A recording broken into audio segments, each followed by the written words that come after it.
السلام علیکم، کیسے ہیں آپ؟ ٹھیک ہوں گے؟ ناظرین گرامی، حضرت یوسف کو بادشاہی کا خواب دکھایا۔ باپ کو بھی پتہ چل گیا ایک موجودہ نبی ہے تو دوسرا مستقبل کا نبی ہے، مگر دونوں کو ہوا نہیں لگنے دی کہ یہ کیسے ہوگا۔ خواب خوشی کا تھا مگر چکا غم کا چلا دیا۔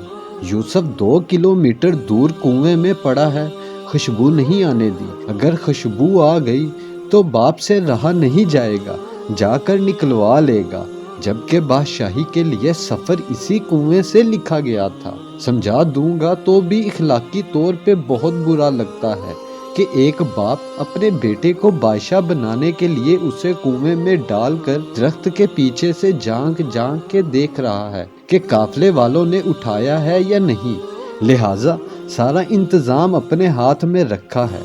اگر یوسف کے بھائیوں کو پتہ ہوتا کہ اس کنویں میں گرنا بادشاہ بننا ہے اور وہ یوسف کی مخالفت کر کے اصل میں اسے بادشاہ بنانے میں اللہ کی طرف سے استعمال ہو رہے ہیں، تو وہ ایک دوسرے کی منتیں کرتے کہ مجھے دھکا دے دو۔ یوسف عزیز کے گھر گئے تو نعمتوں بھرے ماحول سے اٹھا کر جیل میں ڈال دیا کہ ان مع العسر یسرا۔ جیل کے ساتھیوں کی تدبیر بتائی تو بچ جانے والے سے کہا کہ میرے کیس کا ذکر کرنا بادشاہ کے دربار میں، مگر مناسب وقت تک یوسف کو جیل میں رکھنے دیا کہ ان مع العسر یسرا۔ جیل کے ساتھیوں کی تدبیر بتائی تو بچ جانے والوں سے کہا کہ میرے کیس کا ذکر کرنا بادشاہ کے دربار میں، مگر مناسب وقت تک یوسف کو جیل میں رکھنے کی سکیم کے تحت شیطان نے اسے بلا دیا۔ یوں شیطان بھی اللہ کی سکیم کو نہ سمجھ سکا اور بطور ٹول استعمال ہو گیا۔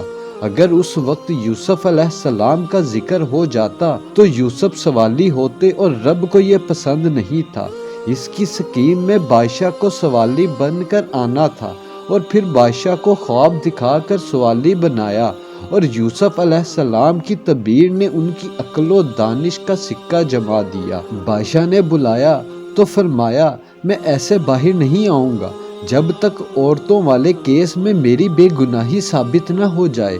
عورتیں بلوائی گئی، سب نے یوسف کی پاک دامنی کی گواہی دی، اور مدعیہ عورت نے بھی جھوٹ کا اعتراف کر کے کہہ دیا۔ وہی قحط کا خواب جو بادشاہ کو یوسف کے پاس لایا تھا، وہی قحط بانکا کر کے یوسف کے بھائیوں کو بھی ان کے دربار میں لے آیا اور دکھا دیا کہ یہ وہ بے بس معصوم بچہ ہے جسے تمہارے حسد نے بادشاہ بنا دیا۔ فرمایا پہلے بھی تم میرا کرتا لے کر گئے تھے جس نے میرے باپ کی بینائی کھا لی، کیونکہ وہ اسی کرتے کو سونگ سونگ کر گریا کیا کرتے تھے۔ فرمایا اب یہ کرتا لے جاؤ، یہ وہ کھوئی ہوئی بینائی واپس لے آئے گا، کیونکہ وہ اسی کرتے کو سونگ سونگ کر گریا کیا کرتے تھے۔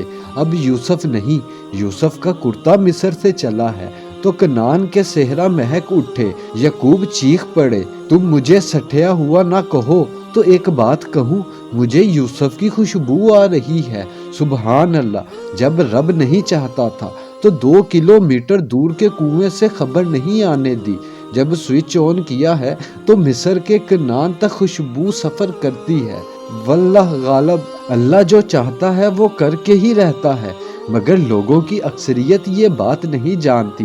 یاد رکھیں، آپ کے عزیزوں کی چالیں اور حسد شاید آپ کے بارے میں اللہ کی خیر کی سکیم کو ہی کامیاب بنانے کی کوئی خدائی طریقہ ہو۔ انہیں کرنے دے جو وہ کرتے ہیں۔ اللہ پاک بہر صورت خیر و فضل سے خیر مانگے۔ آمین ثم آمین۔